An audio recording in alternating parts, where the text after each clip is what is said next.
Hi guys, it's John here, and this is a review of the Doogee S110. So this is a follow-on to last year's S100 phone, and it packs some new features in which I think you'll find pretty cool. So let's go over the specs and see what we get in the box and see whether this is a rugged phone that might suit you. So the S110 comes with the Helio G99 octa-core processor running at 2.2 GHz. We've seen this in plenty of Doogee phones before. It runs really well and plays games with low settings without any problems. Good thing about this is the efficiency of it, which makes the battery last almost forever. We've got 12 gigs of RAM and 256 gigs of internal storage. You can expand the storage if you wish by utilising the microSD slot here on the side. We have a Full HD Plus 6.58-inch screen here, and this runs at 120 Hz. So you're going to get a nice fast refresh rate with this device. And all of this for just $350 or about £250 RRP. So you can see here on the back, we've got this innovative sort of rear display inside the sort of camera module here, and this allows you to do various things from the back of your phone. We'll look at that in more detail shortly, but you can also see the triple camera array here. So we've got a 50 megapixel wide lens, we've got a 24 megapixel night vision lens, we've got the 2 infrared LEDs, and we've got a 16 megapixel ultra wide. We've got dual LED flash, and the rear camera can record at 2K at 30 FPS. On the front of the phone, we have our standard sort of water drop 32 megapixel sensor, and that can record at 1080p at 30 FPS. It's a pretty hefty phone, it's about 390 grams, so that 10,800 mAh battery is what's going to be causing this. Now this battery lasts days and days on end, and again, with most Doogee phones, these are phones that you just do not need to worry about charging up. Now speaking of charger, in the box we do get the 66 watt fast charger here, and you can expect to go from 0 to 100 in about 2 and a bit hours or so. So it's fast, but obviously you have got a lot more battery here to charge up. So again, looking around the phone itself, it's the standard sort of Doogee design as we've seen before. We have our quad speaker stereo setup here. We have a pre-installed screen protector, and we do obviously get that notification LED as well in the top corner. On the left-hand side of the phone, we get the TF and SIM card tray. And again, we can install a microSD up to 2 terabytes here. We get our customizable key here. We can use this to single tap or double tap or press and hold to open certain apps or turn on the torch, so that's really handy. On the right hand side, we have our volume up and down. We have our side mounted fingerprint reader here, which as you can see, unlocks the phone without any problems whatsoever. On the bottom of the phone, we get our little USB-C charging port here, 66 watt charging here. We don't have any wireless charging, sadly, but to charge a battery wirelessly of this size would take forever anyway, so we're not too worried about that. So you can see a nice rugged design here, as expected with all Doogee phones. You don't need to get another case. This is the case. So this comes with Android 13 as you'd expect, and the usual built-in apps. We do get our lovely FM radio, which you do need a USB-C adapter for, of course, for the antenna. And we get our tool bag of different tools here, which is quite useful for various things when you're out and about with your phone. So how about this rear 1.1 inch screen on the back? So let's have a look at it and see how it activates. There's various ways you can activate this. You can set it to activate when you turn over the phone. You can set it to activate by double tapping. So currently I've got a clock here. I've got a nice looking compass. We have a camera here, and we can see if we double tap here, we activate the camera, and you can see exactly what you're going to be taking a photo of. Press the camera shutter to take the photo, and of course you can reverse the camera around if you want to take something from the front using the front facing 32 megapixel camera. It's quite a cool little feature here to have that in the back of your phone. You've got your controls for whatever music or audio is playing on the phone, and if you double tap the clock here, you can select from the various clock widgets that are available. You can obviously also see any notifications you've got, so if you've got any messages coming in, and you can also check your remaining battery. So I really like this feature. I was quite surprised to actually see this on the phone when I opened the box. I didn't know what to expect really, but yeah, I really do like this idea of having a screen on the back of your phone. So here in the settings, you can see we can go into the mini screen, and here you can select your various different clock faces. You can also customize the type clock yourself, so you can actually make your own clock. So choose the hands and then select the clock marks here as well. You also need to add a background to your clock. So let's take a photo. Okay, so we've taken a photo and we're going to add this as our clock background. I'm going to save that. And here we go, that's our new clock. So maybe we've taken that, we decide we want to have some slightly different hands to make it a bit easier to see, and maybe some different style numbers. I think the white ones worked okay actually.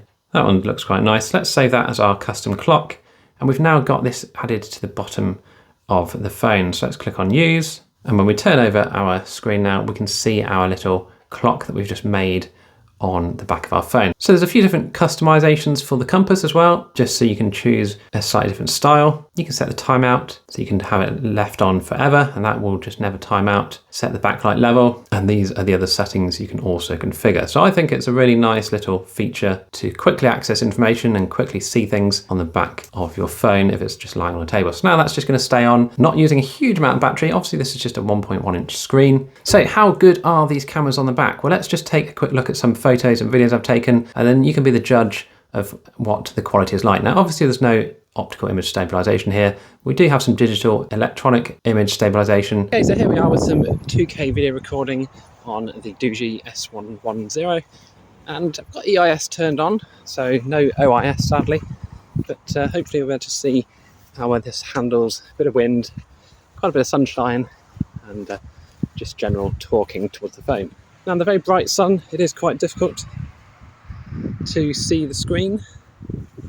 Got a lot of reflections. That could be coming from the screen protector.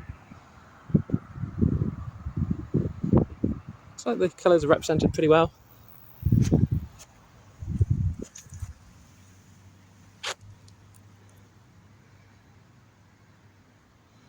Get some reasonable detail as well. Okay, so here we are with the front-facing 32 megapixel sensor. And this records at a maximum of 1080p, obviously 30 FPS. And it does actually have electronic image stabilization on, so it's quite interesting to see how it goes. If I come out into the sun here, a bit of an idea as to how well this functions. See my face looking quite white there. Yeah, it's not really picking up the colours quite as well. But for a budget smartphone, it's not doing too bad.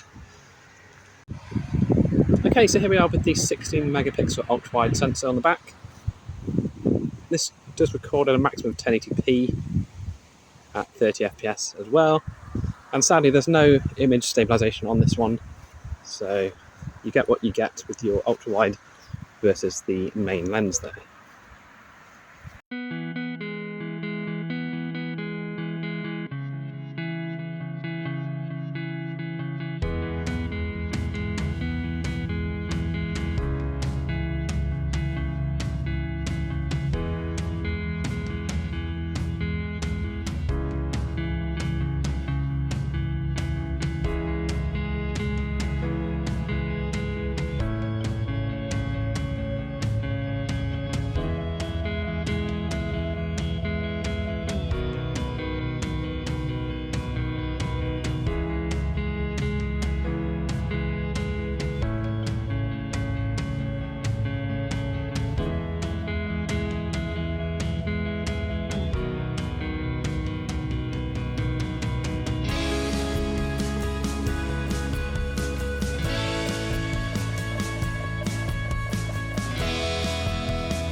So I've already gone through the benchmarks here, and we can see the Geekbench scores here. We've got a single core of 723, multi-core of 2031. On the compute score, we've got a score of 1,272, and we did a wildlife test here. We managed to get an average of 7.4 FPS, overall score of 1,241, and the slingshot score of 3,479. Okay, so the highest settings you can set in Call of Duty are medium graphics quality and high frame rate. So let's just have a quick look at how it plays. You can see here we're getting a beautiful 60 Hertz here.